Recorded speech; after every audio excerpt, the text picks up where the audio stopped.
狼才尽，廉颇老矣。你为何不诱本帅？你为何不诱本帅呀？看来我是该交出元帅之印了。元帅，您身经百战，经验丰富，如今只是受了些小挫，千万不能灰心丧气啊！是啊，我们只要找出对方排阵的规律，便不难胜他。不然，对手博弈，自知对方实力不能胜比，而勉强为之，乃为不明智。元帅，萧天佐只是偶然胜出，他要是和你拼实力的话，根本就不是您的对手。萧天佐这个老对手，下了苦功来研究我的战术，对我宋军的用兵之道已是了然于胸。元帅，末将认为您高估了萧天佐，他3次用兵确实出人意料，可他的阵法并非天门阵呐。末将虽然没有见过天门阵，但听说此阵威力无穷，只有学问非凡的人才能够掌握。他萧天佐根本不可能达到这个境界。对，末将也是如此认为。你们错了，这就是地地道道的天门阵。这天门阵并不是神仙之法，而是通过战法形成的变化之法。它的变化看似没有规则，其实规则就在其中。杨元帅并非气馁，而是现身说法。你们就不想一想，杨元帅他承认敌不过萧天佐，需要多大的勇气，面对多大的压力呀？他说这一席话，你们可能不理解，朝廷上下用心叵测之人大有人在呀。严昭好就好在他心地坦荡，老身自豪地说，养出了这样赤诚坦率的儿子。他和萧天佐在用兵上已经分出了高下，再战恐怕后果极其惨重啊！知儿者莫过母啊！我杨家上报天恩，下为黎民，个人荣辱微不足道。我虽雄心万丈，可破阵乏术。眼见那些将士们死伤惨重，本帅心如刀绞。为了大宋江山稳固，为了百姓永远的安宁，我意已决。即日上表启奏圣上，辞去帅印。杨元帅，万万不可！就算斗不过萧天佐，可大宋尚没有比你更强之人。交出帅印，定会动摇军心的。不必再说。元帅，八妹说的对，你千万不能交出帅印呐。柳弟，你不能辞帅。兵法上斗不过萧天佐，可是咱们能坚持，他挥师殿粮就没那么容易。再说，和他对阵，也不一定就找不到破敌之策。大家言之有理。现在朝廷是没有人能与萧天佐抗衡，可是现在兵临城下，我们杨家就算是全部阵亡，也不能退缩。老身以为，现在也只有从咱们杨家选出替代严昭的挂帅之人。这是万不得已、万般无奈之举呀。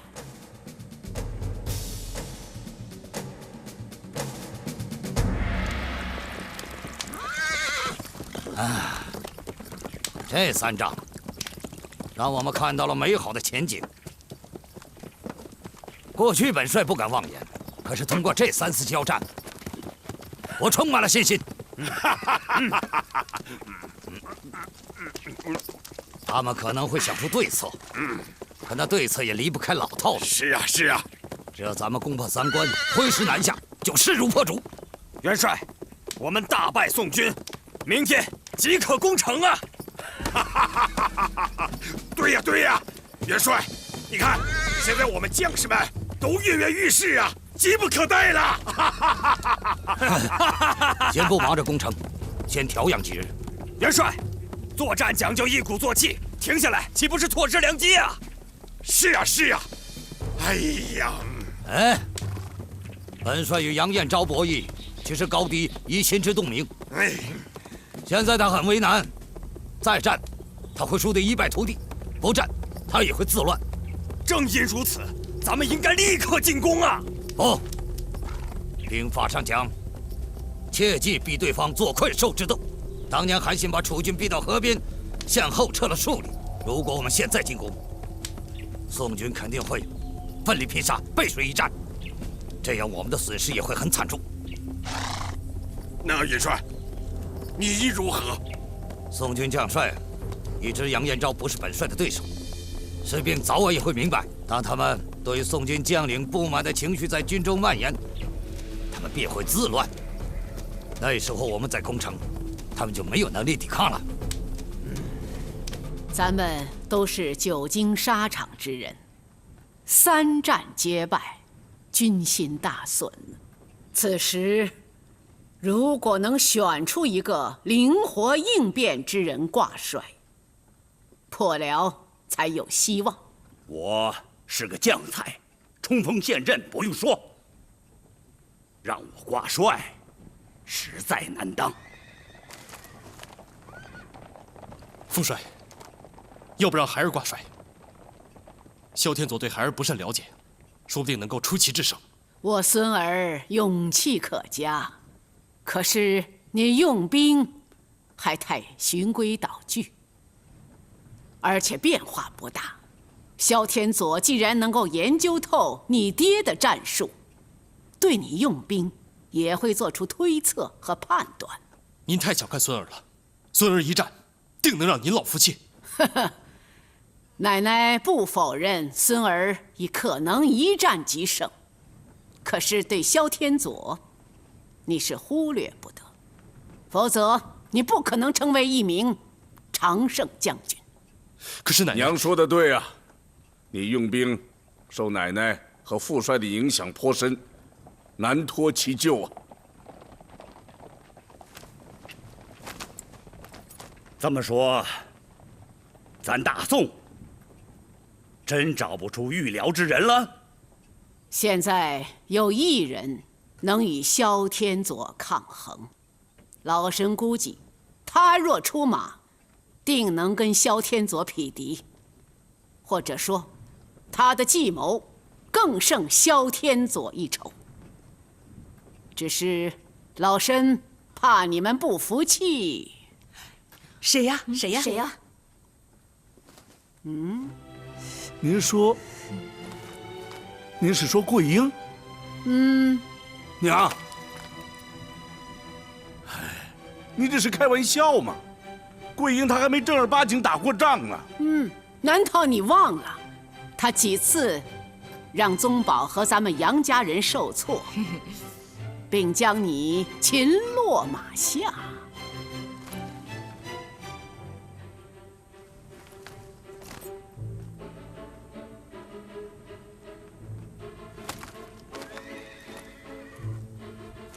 桂英，在。都说你厉害，伯父还没和你交过手呢。他要挂帅，我杨五郎第一个就不服。不服？你可以和桂英较量较量。我想敌不过10个回合，你便会心悦诚服。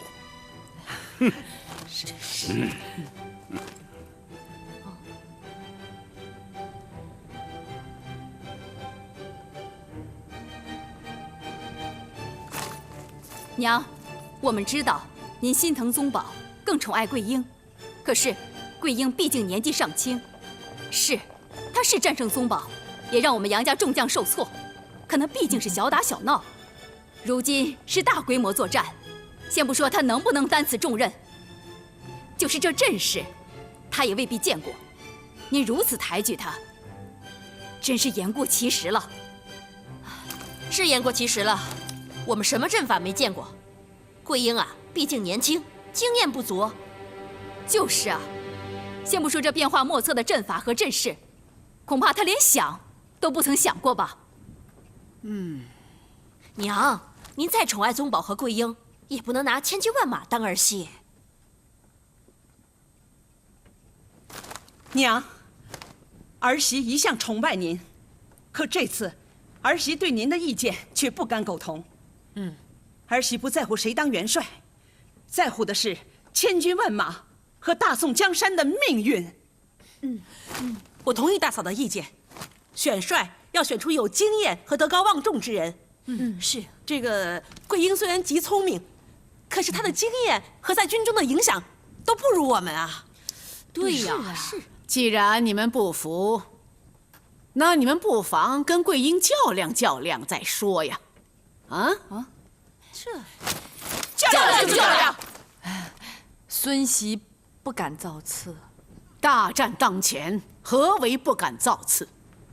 杨家不能御敌，已经愧对圣上和天下百姓了。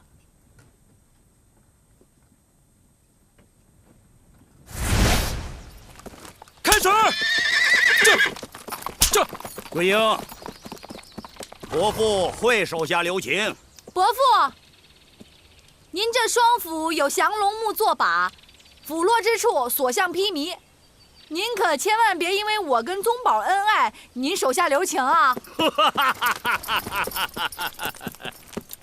儿女情长软化不了伯父这降龙双斧。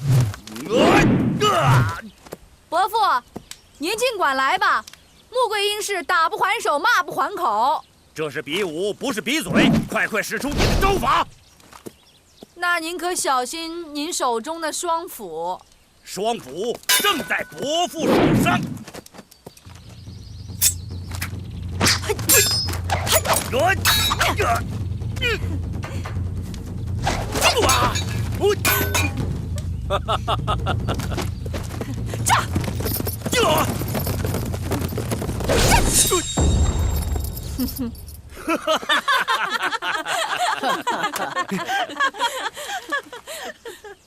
武伯，桂英失礼了。你这个丫头，太鬼了。好。大娘、三娘、七娘八妹，你们不服老身推荐，就2人1武和穆桂英斗一斗兵法。这老太君不公，挂帅只需1人，为何我们要2人1武，与之比试？你们不2人1武，难道单人还有较量的必要吗？娘，您太小看儿媳了。我们也曾随您南征北战，厮杀疆场，难道还不一个初出茅庐的桂英？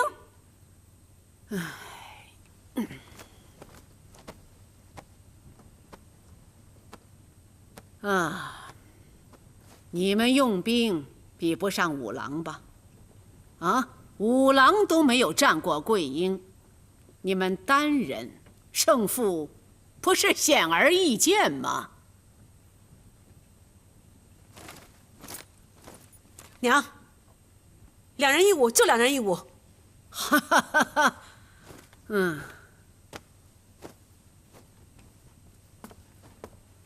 好，老身出题，你们布阵。萧天佐对我们摆下了天门阵，天门阵之深奥，人所共知。我们就以破天门阵为题，你们和穆桂英斗法。老身规定，1勇顶100，10勇顶1000，重在布阵。大娘、三娘、七娘八妹在。你们用过去所学的阵法布阵，变化随心所欲，可用单阵，也可用双阵。不管怎样，以难倒桂英为旨。儿媳得令。穆桂英在。你率宗宝前去，兵法任用，重在破阵。孙媳得令。你们马上推演，准备布阵。是太君，末将也想学习兵法。好啊，那你就先跟随桂英和宗保，然后再跟随七娘和八妹。遵命。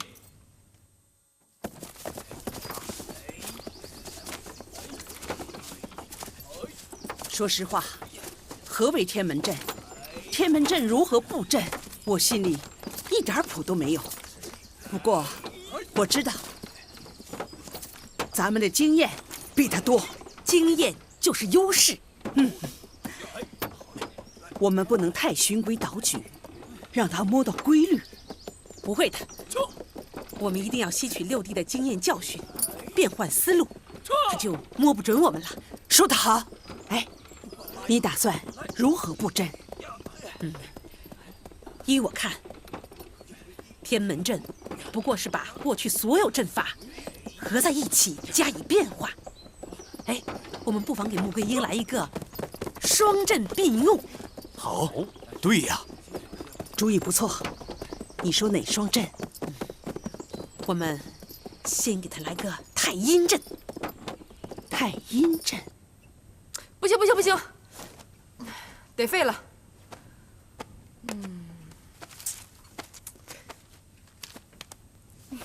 接着记。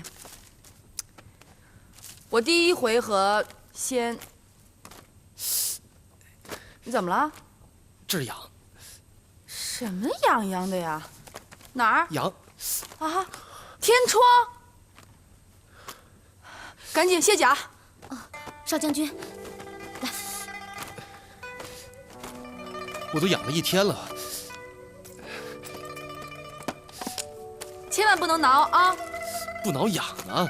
你可千万不能挠，听我的话，听见没有？哎，好，慢点。给我。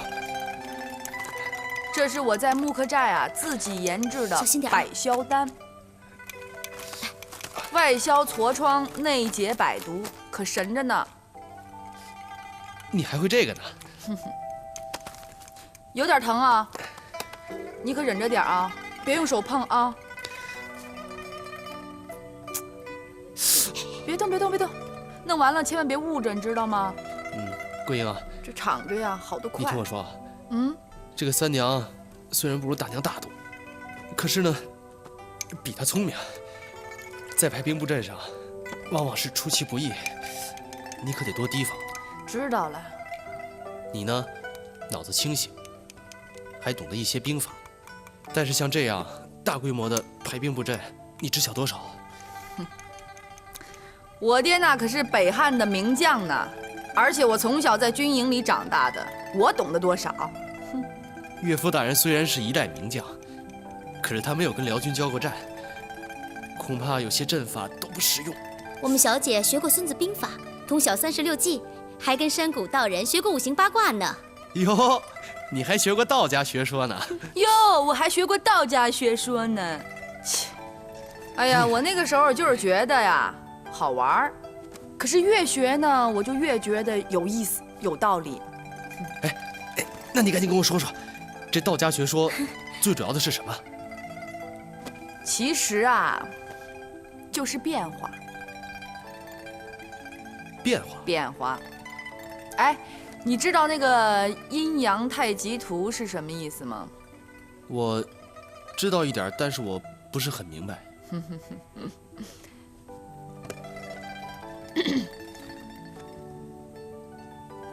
这圆形里面有黑白两条鱼，相互依赖又相互作用，其关系是非常的玄妙，但玄妙的很有规律。谁要是先掌握了这个规律谁就先掌握了主动。明白了吗？行了，我知道，我跟你说，你肯定不明白，你就回来看着我跟大娘、三娘怎么对阵，你就明白了。哎，别挠，再挠打手了啊！来，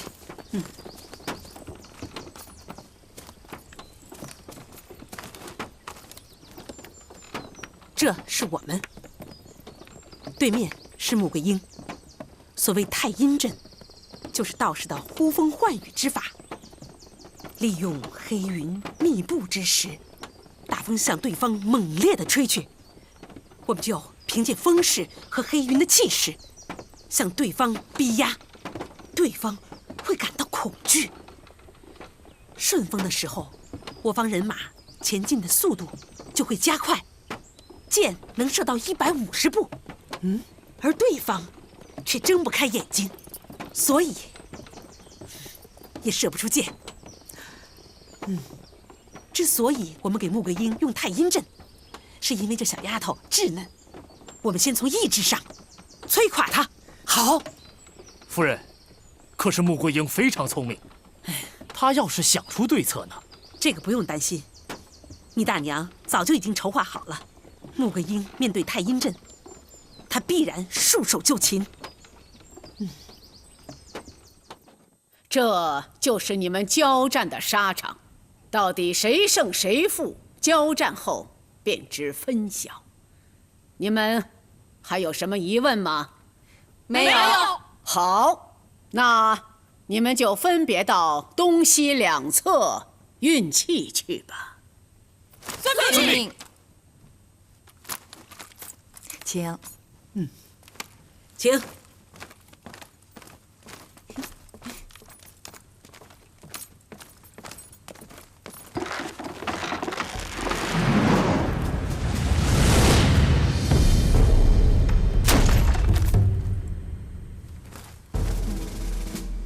布下太阴阵，写。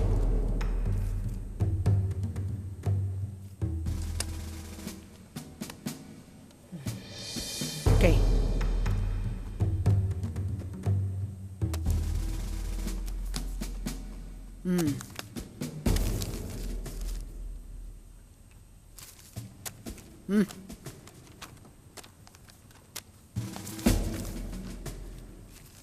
太阴阵，这一招太狠了。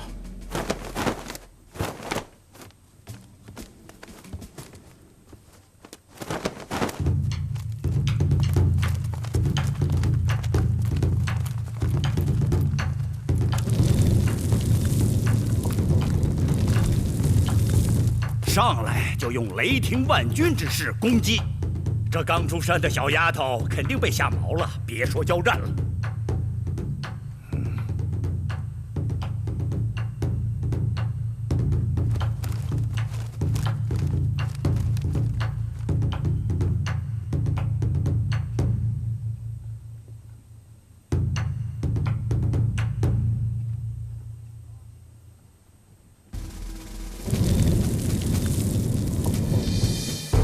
阴阵，这太阴阵就是借用风势向我军逼压，天昏地暗，飞沙走石，令人毛骨悚然。就是武艺再高强的战士也无法施展才能，而且这意志也会被摧残。要不我们退到城中？可是你们别忘了，我们是在草原上作战。要不咱们先撤退？撤退？他们要是顺风射箭的话，这力道更近，岂能逃脱呀？那怎么办？金戈铁马，持矛盾，顶风前进。可是前进非常困难，再困难也得顶住了。这太阴阵最大的特点就是气势，但这气势往往是坚持不了多久的。哎呀，只要是我们顶住了，这太阴阵就不攻自破了。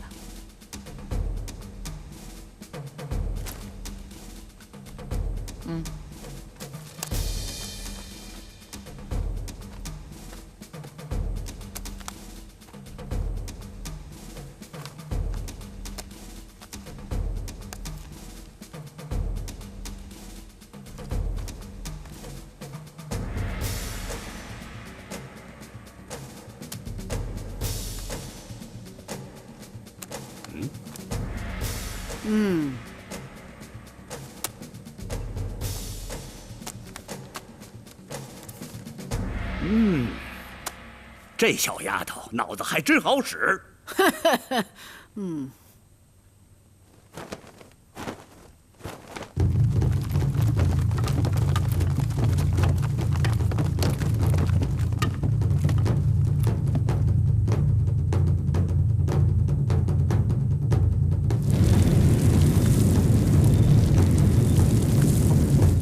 金戈铁马，向前冲击。可是，对方跟我们较上劲了。现在已无法改变阵法，只能借助气势，将其一举摧垮。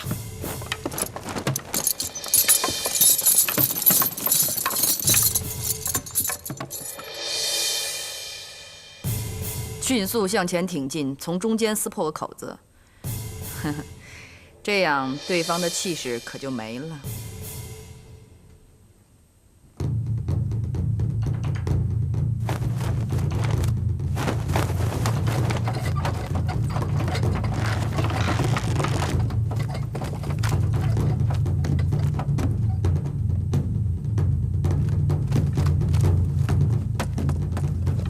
我方阵已经被撕破了个大口子。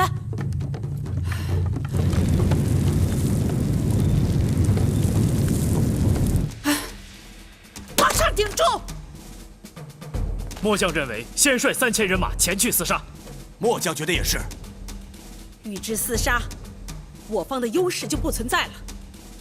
不如将队伍推向两侧，引对方突入，这样就形成了一个大的包围圈。按我说的写，快！三娘阵法用的火，以太阴阵开路，诱敌深入，将其包围。聪明。你们俩从一侧向中间逼。擒贼先擒王，既然已经撕出了口子，距贼王也就不远了。我和赵飞率兵继续前突。不行不行，这要继续攻打的话，不但擒不住贼王，还会将我们陷入在包围之中。只有从一侧攻打，这太阴阵才会被攻破。写。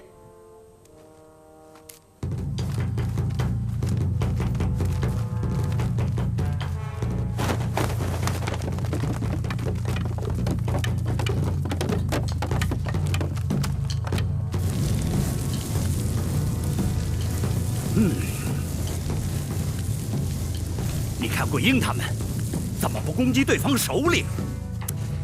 近在咫尺，冲上去，直捣黄龙，就擒贼擒王了。桂英毕竟是女流之辈呀，她的胆量没有咱们爷们儿大。别把女人都给看扁了。如果是我，就绝不会放弃这个机会。八妹胆量过人，这一点五哥我在你小时候就看出来了。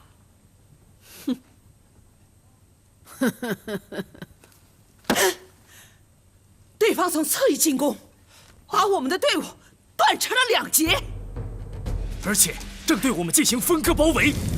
除此之外，还绕到我们后方迂回，其意图就是要切断我们的退路。要不，我们马上撤退。不能撤退，一退势必大乱，而且自相践踏。现在唯一能用的是原地和对方搏杀。他们这是竭尽全力向我军攻击呀！好，那咱就来个将计就计。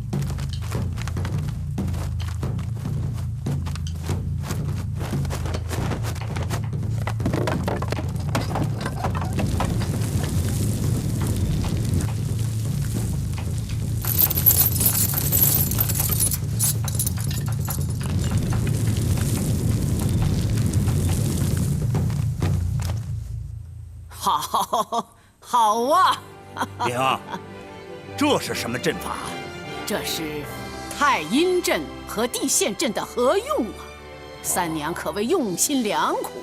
可是穆桂英，她是借劲打劲，避其锋芒，瞬时将他们诓入坑中，可了不得呀！哈哈哈哈哈哈！穆国，比赛都结束了，怎么还不击锣？计时结束。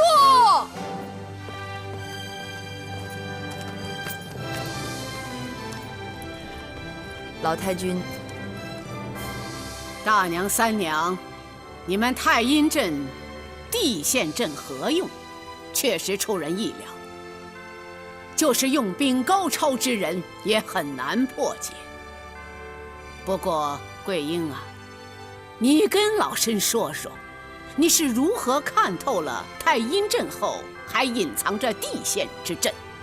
太阴之阵，中路应该用最强的兵马，意在保住进攻的气势。可是我在跟大娘、三娘拼杀的时候，对方的抵抗不甚激烈，我们很容易就撕开了个口子，所以我断定有诈。那你为什么让宗保和小王爷从侧翼逼杀？难道你早就知道对方布了地陷之阵？太阴地陷最合阴阳五行中的变化，如果用其他阵法的话，变化就不那么自然了，这调兵也不会那么顺利迅捷了。现在你们二人不再认为桂英是个初出茅庐的、没见过世面的小丫头了吧？啊！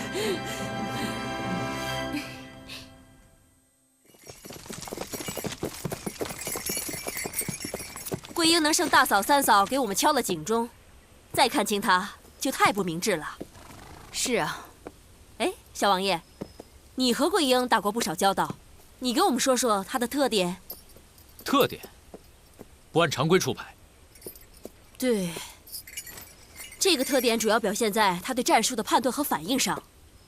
如果我们将她弄迷糊了，是不是就谈不上按常规出牌了？你的意思是说，我们先给他来个迷魂阵？迷魂阵？怎么个迷魂阵？迷魂阵就是用变幻莫测的战术使对手眼花缭乱，然后就趁其不备，再用别的阵法攻击对方。迷魂阵之后，我们再来什么阵呢？朱雀阵。好。不是，等会儿，怎么又是朱雀阵了？朱雀阵就像孔雀开屏，弓箭手登上支架，对敌万箭齐发。你知道吗？当年萧天佐的哥哥萧天佑就是用这一阵，使我军受到重创，伤亡惨重。哎呀，至今记忆犹新呐。那萧天佐会不会对我们也用这一阵法呢？既然萧天佐创出了这个天门阵，朱雀阵他一定会用的，而且会将此阵发挥到极致，其威力可想而知啊！现在我们先不管萧天佐，主要是对付穆桂英。哎，你说七娘跟姑姑，他俩会以谁为主啊？肯定是姑姑。我也这么认为。你别看你这个姑姑呀，平常在婶娘面前不太张扬，可是她最有主见了。我姑姑从小就跟着伯伯叔叔玩耍，很早就学会了用兵之道。我奶奶和我爹商讨战事的时候，她也常常在旁边听，所以对用兵之道早就烂熟于心。你能不能给我讲讲她从小到大的一些生活琐事啊？百兵布阵迫在眉睫，你打听她的生活琐事干嘛？哎呀，这研究对方的兵将呢，首先要了解他的生活经历。像他的爱好啊、性格呀，还有他从小到大经历的一些大事儿，还有一些挫折，非常重要。你知道吗？这一个兵帅呀，他的性格往往会决定他用什么兵法和用什么计谋。看来我夫人对用兵之道的理解确实比我深啊。那行，那我就给你讲讲我姑姑的事儿。哎，从小开始，越小越好。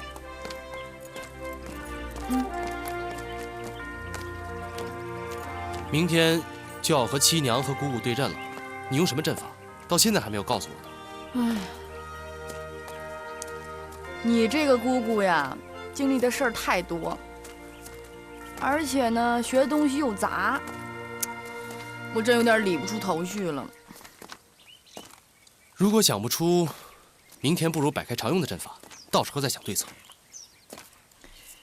你是说不得已而为之之计呀？可这兵法上讲，知己知彼，方能百战不殆。如果不了解对方，肯定会陷入被动的境地。这交战呢，十有八九会失败。那可是，你怎么才能了解他的用计呢？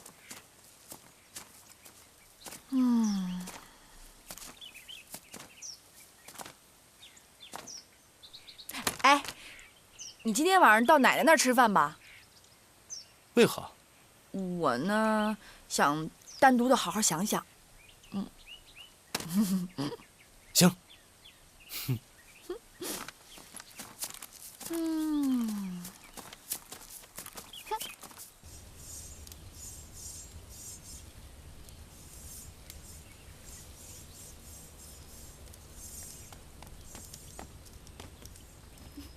小王爷，还没吃饭吧？没吃呢。你要是乐意陪陪我，当然高兴。我当然愿意陪小王爷吃，可我不能喧宾夺主，还是到杨将军帐里吃吧。我不去。啊？怎么了？他不就想让我嫉妒他吗？嘿，我赵飞这辈子就打光棍了，怎么了？别那么悲观，好女人有的是。好，能有穆姑娘好？你真觉得我们家小姐那么好呢？当然了。那我实话告诉你吧，我们小姐也觉得你很了不起呢。真的假的？那当然，她特地让我请你去进餐。你不说宗保吗？杨将军去了老太君那儿，走吧。走。小王爷，其实我早就想跟你聚一聚了，苦于没有时间，我得好好谢谢你。你说上一次降龙木那事儿吧，要不是你给我通风报信儿，哎呀，这宗保恐怕就没有今天了。嗨，宗保是我那么好的兄弟，那是我应该做的。哎，你知道吗？桂英一直有个遗憾。我也有个遗憾。你说我爹怎么搞的呀？他怎么不给我生个妹妹呀？他要是给我生个妹妹啊，我指定让她嫁给你。来，你妹妹就算是个天仙，我也看不上她。啊？我跟你说吧，我就是喜欢你。你别这么说，你看，其实这天底下比穆桂英好的女孩多的是。但说归说，我不会这么做。所以说呀，我就认定你小王爷是个够义气，是个本分，是个豁达的人，所以我跟你交朋友交定了。今天呀，咱俩不醉不归。不醉不归。不醉不归。哎，换大碗。我跟你说呀，我们在木刻寨的时候，那都是大碗喝酒，大口吃肉的。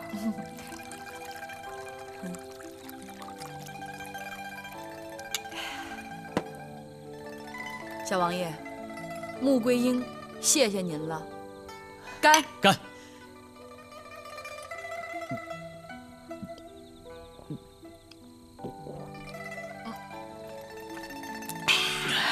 干了吗？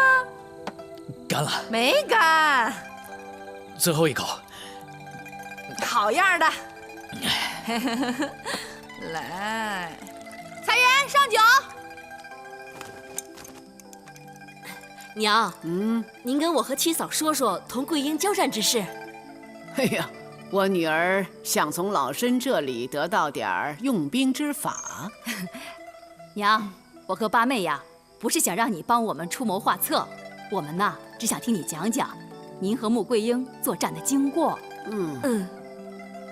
要说过去呀，老身随口就来，可现在不能讲，讲了，你们就能根据老身的话分析判断，这样对桂英不公啊。娘，哎，关于桂英的事，现在一律不提。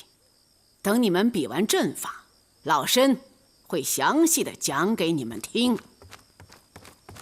奶奶，哎呀，想死奶奶了。桂英说要好好想想明天和七娘、姑姑斗阵之事，让我不要打搅她。正好，哎呀，哈哈，这些日子你没陪奶奶吃过饭呢。奶奶呀，吃什么都不香。啊，吃饭，吃饭。